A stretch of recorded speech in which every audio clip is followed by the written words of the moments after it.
Alhamdulillah. Ini perkara yang sangat menarik, Pak. Ini berhayal, hayalan. Suatu hayalan itu memang betul-betul sangat menarik. Ini yang di dalam ini, Pak. Sama dengan kata berhayal atau khayalan, kita pahami bersama. Jika demikian, tahayul dan maknanya itu tergantung pada khayalan apa yang manfaat atau mudaratnya. Jika yang dihayalkan adalah suatu perkara yang mudah, maka hukumnya mubah. Jika yang dihayalkan adalah perkara haram, maka ini terlarang. Ini berarti berhayal itu semua manusia itu juga mempunyai jiwa atau daya tangkap hayalan itu yang luar biasa, dan hayalan itu akan menjadikan suatu istimewa apabila itu terlaksana atau tercapai. Nah, untuk mencapaikan hayalan-hayalan itu kadang-kala suatu prosesnya itu dari di luar kemampuan daya beragama. Semua itu akan menjadi indah. Contohnya gini, Pak, suatu teknologi itu kalau kita manfaatkan untuk hal yang baik, berarti hukumnya di hayalan itu yang membuat menjadi hal yang baik. Nah, dua sisi yang berbeda begini itu terus kalau dihubung-hubungkan dengan daya pikir ini kurafat yang contohnya seperti kepahaman agama yang berbeda-beda ini dengan keyakinan dalam hati kita. Misalkan agama Islam itu sudah terbagi-bagi beberapa golongan. Nah, terus untuk membedakan antara perkara apa itu agar menjadikan tidak jadi TBC itu loh, Pak. Terima kasih. Begitu.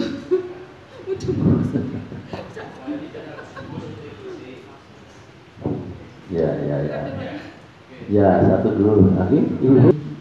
Assalamualaikum warahmatullahi wabarakatuh. Bulan Muharram itu sesungguhnya bulan yang mulia. Ini dalam Al-Quran disampaikan dalam surat At-Taubah ayat 36. Bismillahirrahmanirrahim. Inna iddatasyuhur indallah Isnaini Husarul al-ayah sampai terakhir. Jadi bulan Muharram itu sebenarnya bulan yang mulia. Allah menciptakan langit dan bumi. Pada waktu itu menciptakan bulan ada 12 hitungan. Dan ada 4 bulan yang dimuliakan oleh Allah. Yang antaranya Dzulqa'dah, Dzulhijjah, Muharram dan Rajab. Di dalam bulan-bulan yang mulia ini monggo kita tingkatkan amal ibadah kita supaya mendapat pahala yang berlipat ganda. Ini salah kaprahnya di negeri kita itu karena contoh-contoh para wali, para ulama itu kadang-kadang tidak diterangkan. Melek-melek mojo donga akhirat itu nyuwun ngapura dosane yang lalu. Doa awal tahun jaluk perlindungan, pertolongan, petunjuk, bimbingan tahun yang akan datang. Ini setuju doa. Dan doa hura-hura yo ning ngono atus kungkung lanang tidak ramut nak dibilang dari. Nah, itu kan dosa tok itu lah. Di bulan mulia kan golek ganjaran malah tambah dosa ini. Nah, di sana itu malam melek-melek itu setuju. Kita jangan tidur sore-sore, ayo berdoa munajat pada Allah, baca ayat kursi 360 kali. Ini dulu tuntunannya gitu Pak Kaisanya. Macane surat Ikhlas ping 1000. Terus ngetokke panganan nggo menjamu sing padha zikir, maca Quran, maca sholawat, zikir. Ora terus sajen. Nah, itu salah kaprah. Salah sing budaya itu salah kaprah. Harus perlu kita luruskan. Di mana-mana banyak pertanyaan diluruskan menjamu, ngentok ke panganan, sedekah. Apalagi sedekah bulan Muharram, pahalanya dilipat gandakan. Zikir di bulan Muharram dilipat gandakan karena bulan Muharram bulan mulia. Nah, yang terkenal surah itu pada Asyura 10 Muharram. Dalam 10 Muharram itu kemenangan dicapai orang yang iman takwa. Nah, orang yang ora iman takwa ya cilaka. Ana aja nyuro aku ndak cilaka, nek kowe rak iman takwa ya cilaka. Nek iman takwa dimudahkan semua urusanmu, diberikan rezeki yang tidak terduga-duga ini. Jadi kita itu memang harus pandai-pandai mengartikan. Kalau ada yang kira orang benar sedekah rasa sajen-sajen wong wis mati iki doyane donga. Iki bae aja ono senane kayak kopi, kayak panganan enggak. Dan ini memang dalam Muharram itu memang banyak sekali orang yang bingung. Ya kita sebagai ya sidik-sidik rodok ngerti, kita sampaikan pelihwani walau ayah, sampaikanlah ilmu walaupun hanya satu ayat. Nah, ini kita memang terpanggil dari situ. Rak iso ngandani kita enggak, betulnya kita itu sama-sama ngaji. Untuk kono, kok kono ngerti tak sampai ke kono. Oh untuk kono, kok kono ngerti tak sampai ke lainnya. Mudah-mudahan ilmu kita yang kita dapat ini benar-benar manfaat di dunia dan dunia akhirat. Amin ya robbal alamin. Demikian mudah-mudahan akan manfaat. Kurang lebih mohon maaf. Wassalamualaikum warahmatullahi wabarakatuh. Fokus kepada Nyi Roro Kidul. Ini mempunyai kekuatan yang sangat dahsyat. Apa buktinya? Bisa menghentikan perhelatan subitan, hajatan mantenan. Itu kita akui. Kenyataannya perhelatan itu berhenti di bulan Suro. Apakah kita yang salah atau seperti ini sudah tertanam pada nilai luhur tadi? Namun apabila nilai luhur itu diamalkan menjadi budi luhur, di sana ada sejenis nilai yang sakral dengan kliniknya. Yang saya tanyakan, perlu kita telusuri kapan lahirnya Nyi Roro Kidul itu. Kalau menurut pemahaman saya bahwa lukisan Nyi Roro Kidul adalah pesanan Presiden Insinyur Soekarno kepada Maestro Abdullah. Nah, yang saya tanyakan, apakah itu lahirnya lukisan itu? Apakah ada sejarah yang sebelumnya? Terima kasih. Assalamualaikum warahmatullahi wabarakatuh. Jazakallah para ustaz ilmu-ilmunya dan memantik kita untuk prihatin dengan kondisi sekarang. Apabila TBC tahayul bid'ah khurafat ini dihubungkan dengan sebuah kebijakan pemerintah, yaitu atas nama kearifan lokal. Bahkan para mahasiswa sendiri yang sedang KKN pun bingung karena arah membenarkan kearifan lokal ini kok berseberangan dengan keyakinan masing-masing, baik mahasiswa itu Muslim maupun Katolik yang saya ngobrol dengan saya langsung begitu kan. Terus berlanjut pada yang sedang viral sekarang ini, perjuangan ulama-ulama di Solo sepertinya sedikit terhambat, bahkan mungkin menuju kehancuran karena adanya festival makanan non halal. Dan ini juga dibela pemerintah lokal yang mengatasnamakan kearifan lokal. Pada saat itu DIDE, terus B2, RW di angkringan-angkringan sudah mampu ditiadakan, sudah sangat membaik perjuangannya. Namun 20 tahun terakhir ini sekarang justru ada festival makanan non halal yang barusan tadi malam dibahas oleh Ustadz Baidowi di tempat yang sama ini, di Istiqomah ini. Lah, bagaimana sikap kita terhadap penguasa atau pemimpin yang dari memang bapaknya juga sudah mempopulerkan bipang atau babi panggang, sekarang di Solo mempopulerkan festival makanan non halal. Apakah kita dengan batin ataukah kita dengan mengutarakan seperti ini, ataukah dengan doa, ataukah dengan seperti apa begitu? Terima kasih. Assalamualaikum warahmatullahi wabarakatuh. Terima kasih. Assalamualaikum warahmatullahi wabarakatuh. Waalaikumsalam. Terima kasih atas kesempatan diberikan. Ini singkat tapi padat ini Pak, pertanyaannya Pak. dari materi-materi yang Tuan Guru sampaikan tadi, saya itu sebenarnya tidak menerima kenapa zaman jahiliyah modern dan sebagainya. Kalau zaman jahiliyah dulu, zaman Nabi Muhammad atau sebelumnya oke. Sekarang kalau kita bilang zaman jahiliyah atau zaman kebodohan, itu artinya orang nggak nerima. Begitu canggihnya dunia sekarang, orang nggak terima kita bilang masih kebodohan. Kalau menurut saya pintar, terserah orang menafsirkannya kepintaran. Zaman kepintaran sekarang. Cuma masalah orang benar enggaknya itu nanti. Saya nggak setuju dengan masalah itu pribadi ya, bukan saya mengklaim menyalahkan yang Tuan Guru sampaikan. Cuma dalam hal tertentu kita sebenarnya sudah paham sebenarnya kenapa negara kita begini, kenapa negara kita begini. Ngerti orang sekolah. Yang nggak sekolah lebih pintar dari orang yang sekolah. Inilah zaman pintar. Orang S1, S2, S3, S4 belum tentu kalah dengan anak orang yang tamat SD. Belum tentu. Itu zaman pintar. Tentunya orang menemukan teknologi baru, orang Indonesia yang di Indonesia dipakai, di luar negeri dipakai. Sekolahnya nggak tinggi Pak, SMP. Itu yang pertama. Indonesia masalah korupsi, masalah PKI yang dianggap legal, dianggap boleh dan sebagainya, orang udah tahu penyebabnya. Tahu orang, artinya kan orang pintar. Zaman dulu orang nggak berani bilang PKI kenapa rupanya kan masuk tentara. Zaman Soeharto nggak berani ngomong, tidak ada yang berani. Sekarang mau bebas ngomong, Pak, artinya udah pintar. Nah, ada pertanyaan sebenarnya yang ingin mengganjal di hati saya berhubungan dengan pokok bahasa. Pokok bahasanya ini tentang surah. Ini tentang Al-Quran, di mana ada orang yang bernama ma'ruf nahi munkar. Nah, kalau ada orang bernama ma'ruf nahi munkar, sekarang memang ada, contohnya begitu. Walaupun orang nggak setuju, keras dan sebagainya. Nah, amar ma'ruf seperti kita ini, mudah-mudahan amar ma'ruf pun tidak dilarang.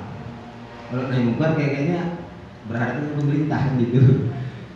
Itu nggak saya bahas. Yang saya tanyakan ini Ustaz, ini mohon dijawab Tuan Guru. Tadi Ustaz bilang bahwa seakan-akan Islam itu menerima semua hari itu adalah hari yang baik, bulan yang baik dan seterusnya. Cuma ada pertanyaan sampai kepada saya. Kalau saya ikuti bahasa-bahasa kita tadi, hari itu baik semua, bulan itu baik semua.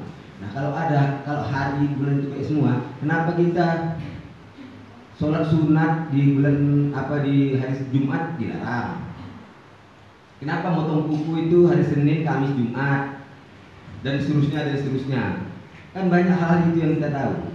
Nah, itu saya belum bisa jawab. Nah, singkat aja Ustaz, Tuan Guru, mohon dijawab. Terima kasih. Assalamualaikum warahmatullahi wabarakatuh. Ini ujian S1 ini. Quran itu menegaskan ku anfusakum wa ahlikum nar. Lindungilah dirimu, anfusakum dan keluarga ahlimu dari neraka. Ayat ini menegaskan bahwa pertanggungan jawab manusia kepada Allah adalah individual. Baru keluarganya kalau bisa. Ya. Tahayul adalah berkarya yang ada hubungannya dengan akidah. Ketika kita berkhayal yang hubungan dengan akidah, yang menganggap bahwa yang dikhayalkan itu bisa berubah melebihi dari Allah, melebihi dari kehendak Allah, maka dia adalah musyrik. Saya pakai baju anti peluru misalnya, mau di Timur Timur, saya akan selamat itu. Berkhayal bahwa baju itu yang anti peluru itu bisa menyelamatkan, ini sudah berkhayal. Tapi kalau berkhayal tentang kehidupan yang lebih baik, mimpi yang diwujudkan itu bukan berkhayal. Dia adalah mimpi yang harus diwujudkan. Saya ingin menjadikan bank seperti Pak Ahir, Pak, berkhayal, Pak. Berjalan berguru dengan baik, itu bukan berkhayal. Jadi tahayul ini adalah yang ada hubungannya dengan akidah, menganggap bahwa barang itu, sesuatu itu menyamai Allah. Satu. Yang dua, kali Kiai Wasiso atau Basiro ada dua gitu. Seperti itu adalah suatu contoh kehidupan yang sangat menyedihkan. Oleh sebab itu sebagai pembelajaran di kitab-kitab Riyadhus Shalihin, Durratun Nasihin, banyak nasihat-nasihat tentang kisah-kisah orang-orang soleh yang ada yang akhir hidupnya menjadi tidak bagus. Itu contoh. Terima kasih Bu. Jadi namanya ada yang double itu. Rasiso dan bersirat. Yang dua adalah kapan Nyi Roro Kidul lahir itu. Ya. Jadi Nyi Roro Kidul adalah mitos. Kelahiran Nyi Roro Kidul adalah dimulai dari Joko Tarub itu.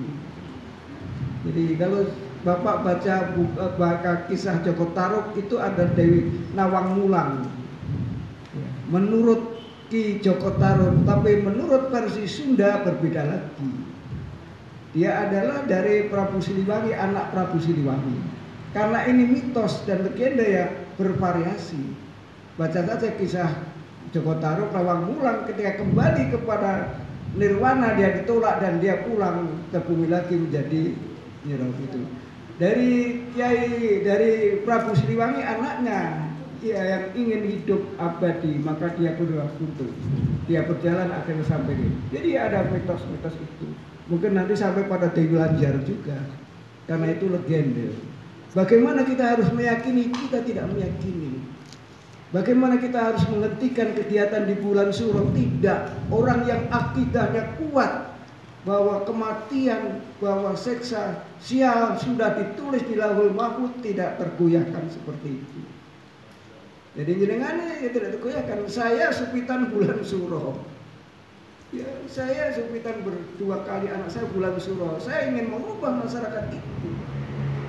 Ternyata ya memang sudah ditulis di Lauhul Mahfuz, tidak apa-apa. Ya, karena keyakinan itu. Oleh sebab itu akidah sangat penting itu. Yang berikutnya adalah kearifan lokal yang disampaikan itu adalah masalah itu. Ya, memang itu adalah tantangan itu. Tapi yang lebih utama adalah fondasi kita, akidahnya kita kuat. Yang kedua adalah kita berbuat sesuatu sesuai dengan kemampuan. Walaupun dakwah ini omong-omong, itu ada manfaatnya. Karena kemampuan kita seperti itu. Ketika saya diskusi di Hotel Kas di Depok, maka pembicaranya adalah saya katakan itu kita hanya omong-omong itu saja. Tidak ada action itu. Maka jawab pembawa narasumbernya, omong-omong itu sangat penting sekali. Karena omong-omong itu adalah dakwah yang didengarkan dan akan dicatat oleh orang itu sebagai tindakan yang bagus. Jadi Mas, nanti kita omong-omong menyampaikan itu. Ya. Kalau itu memang dirasa bid'ah adalah sangat sekian. Yang berikutnya adalah itu bid'ah itu. Bid'ah itu ada pertanyaan, apakah ahli bid'ah bisa menjawab itu? Kalau yang dilakukan ahli bid'ah itu baik itu. Misalnya saja Maulud Nabi, ada orang yang mengatakan bid'ah itu.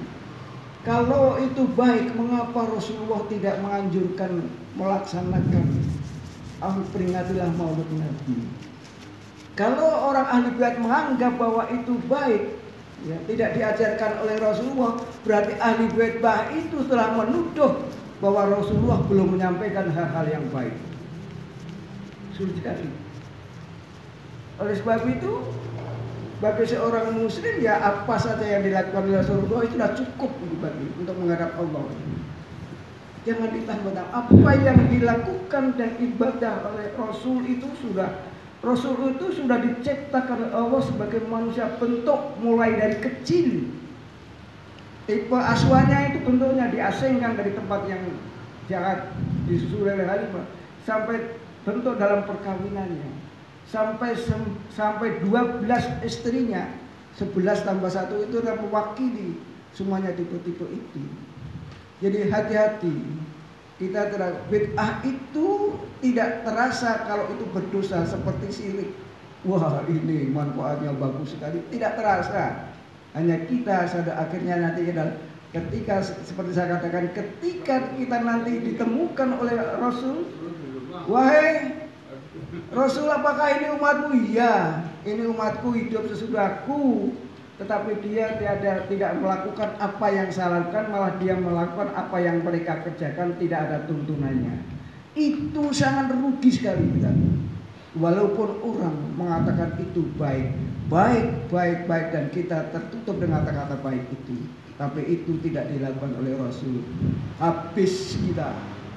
kita habis itu umatku hidup sesudahku tapi tidak melakukan apa yang saya lakukan, dia membuat acara-acara sendiri.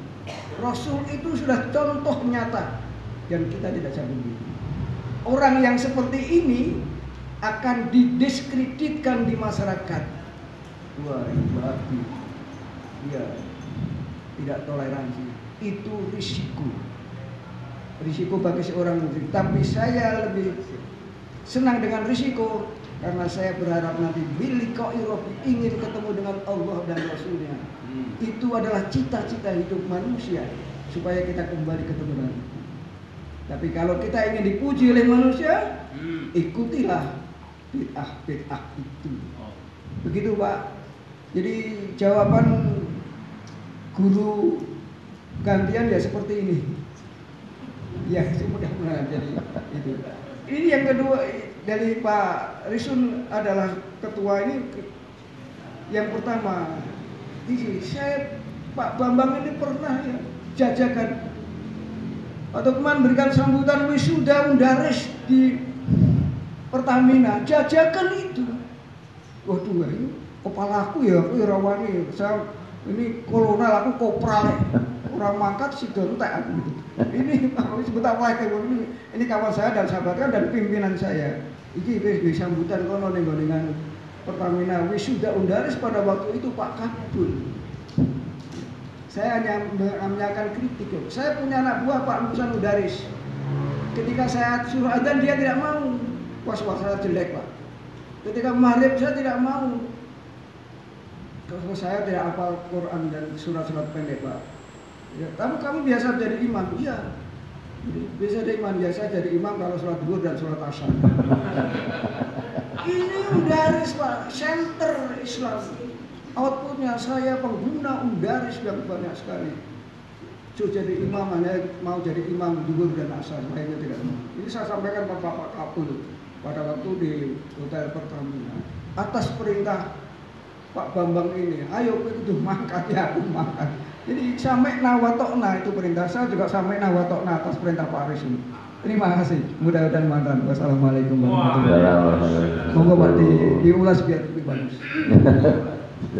Ya, demikian tadi jawabannya puas tidak puas ya. Puas Pak. Ya, semua puas semuanya. Jadi kita kembangkan besok minggu depan masih ada waktu. Ya. Jadi ibu, bapak semuanya kita akhiri kajian begini. Sangat menarik dan sangat hangat sekali. Jadi itu kita ketemu lagi pekan depan melanjutkan tafsir agar berjalan tafsirnya.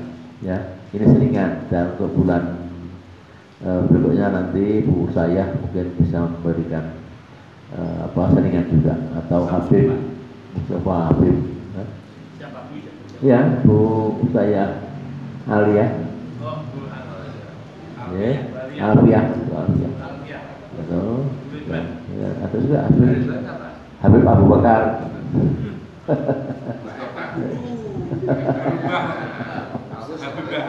Habib Bahar. Terima kasih pada panitia takmir untuk menutupnya. Waalaikumsalam. Majelis subuh yang dirahmati Allah dan dimuliakan Allah.